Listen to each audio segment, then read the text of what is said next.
পুরুষ মানুষের জীবন হলো চাষ করা জমির মতো। ফসল দেয় যতদিন সেই জমির মূল্য আছে ততদিন। যখন জমি ফসল দেয় না সেই জমির আর তখন মূল্য নেই।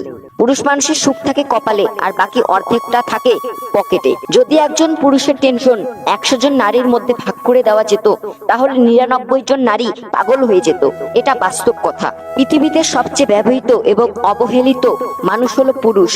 একটা মেয়ে কিশোরী থেকে নারী হওয়ার পর তার মায়ের শাড়ি, গহনা এবং বাবার স্নেহ পায়, কিন্তু একটা ছেলে কিশোর থেকে পুরুষ হওয়া পর্যন্ত সে পায় বাবার ঋণ, পরিবারের দায়িত্ব এবং নির্ঘুম রাগ।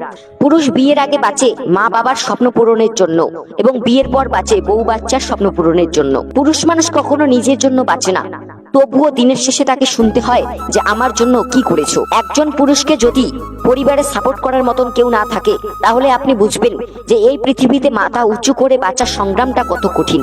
পুরুষ চাকরি পেলে বিয়ে করার চিন্তা করে, কিন্তু নারী চাকরি পেলে স্বামী ছাড়ার ভাবনা ধরে। পুরুষ ভাবে সংসার করার স্বামীর আলো, আর নারী ভাবে স্বাধীন হয়ে উড়বে ভালো। একজন পুরুষ অনেক উপরে উঠতে পারে শুধুমাত্র দুটি মানুষের কারণে। এক হলো তার মায়ের আশীর্বাদে এবং তার আদর্শবান স্ত্রীর সহযোগিতায়। একজন পুরুষ যদি তার জীবনের পুরো গল্পটা বলে তাহলে আপনি ভাববেন যে এত কিছুর পরেও সে প্রতিদিন কিভাবে হাসে।